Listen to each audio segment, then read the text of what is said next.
I've had these two for quite a while. First the polisher, and then the Orbital sander. So this is just a this just rotates. This one's got will orbit or oscillate. So we'll go through those, but first I want to show you kind of a hack or a cheat here. So this is a 2-inch pad. Yeah, 2-inch pad, and these I buy in bulk off Amazon for polishing. So I like this tool because I can get into some really tight, small places. But also, what I do with it is even the smallest of holes. Let me show you what I'm working on. So it's my bass boat I'm working on, and I've got one of these power pole shallow water anchors. And see all these holes? Well, this power pole's, I don't know, 8 years old. So it's got a lot of dirt and grime and nastiness in the hole that just won't come out with normal washing. So of course this won't fit, but this is how I make it fit. All right. I've got a knife, a real sharp knife. Go ahead and hook my ear up. Don't try to do this with a dull knife, because what it'll do, instead of cutting, it'll grab and the knife will go flying. So we need to know what size I want it. So you can always go smaller, can't go bigger. So I'm gonna start like right there, okay? So you need to be angled so you cut into it. So it's gonna rotate this way. So we're actually gonna cut on this side. Okay, and I'm just gonna cut down to a depth and then stop.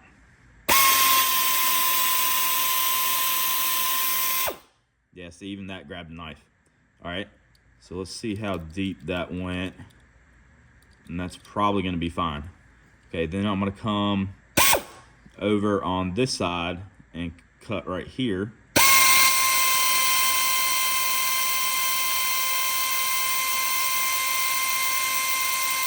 Don't go too deep, because if you start cutting into that circle, then it's going to break on you when you go to use it.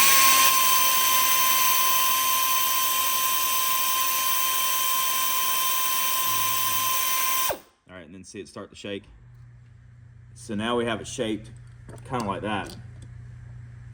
And what that's gonna do is, once I put the polish on there, it'll go in that hole.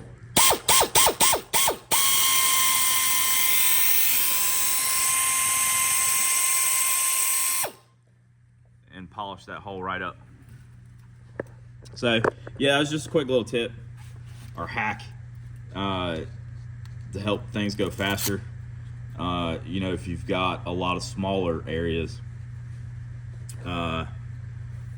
On the 2-inch pad, I also run the 3-inch. This one's about had it. I need to get a new one. Again, the 3-inch I buy off of Amazon in bulk. But this has been a great tool. Can't complain at all. It's definitely starting. I probably had this 5 years, and it's never failed me. I have gone through some backing pads. You can get those off of Amazon too. Actually, I think this one came with the polishing pads themselves. I don't oil it like I'm supposed to, but it works great. This knob here definitely likes to back itself off when you're using it. So that you got to watch how you grab it. You know, sometimes you put your hand down right here, you'll move it and stuff like that. So it'd be nice if that had like some detents or something in it to at least hold it on. It's got a good amount of power. It's pretty hard to bog it down. I like it. Unfortunately, with a rotary type machine, it can leave some swirls on softer surfaces. So I went out and bought their Orbital, which is really advertised for sanding disc. I've used sanding disc on the pneumatic polisher, and also I've used sanding disc on this, but I've also used the polishing pads too. This one it's still, this is a great tool. It doesn't have it's not like forced rotation, so it just kind of rotates on its own. I did have, if you rotate, so this collar right here, if you rotate it around, there's an Allen key in there. I have had that come loose, vibrate loose, and then it's like this thing was completely broken. It wouldn't work at all. You'd press down on it and you wouldn't get any air. Or you would get air movement, but you wouldn't get any motion out of the device.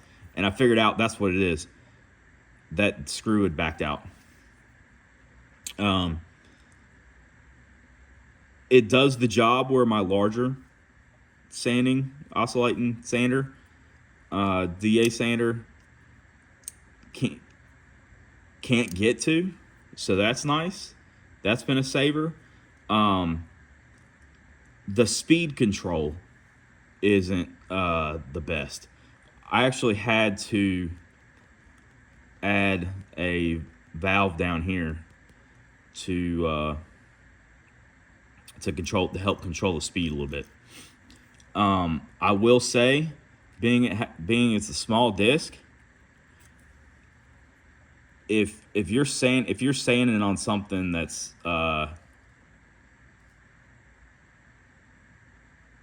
you got some aggressive paper or soft material, something like that, it's very hard to keep this flat.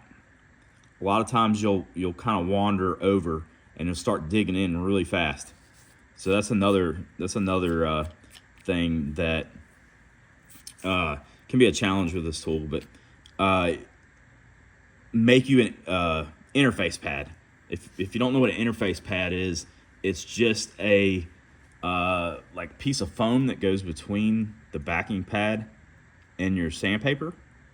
And if you do happen to get a little bit off, the interface pad's going to give a little bit, and it's not going to dig in. So that might help you out. I also buy, I don't care for the consumables at Harbor Freight for most of them, like the sandpapers and stuff, and the foam pads. I go off of Amazon and go off the reviews for those. Still a great tool. I use it a lot. I'm happy with it, but it's not quite as pleasurable to use as their polisher. So yeah, that's it. Good, bad, or ugly, leave it in the comments section. And I'm gonna get back to polishing this boat.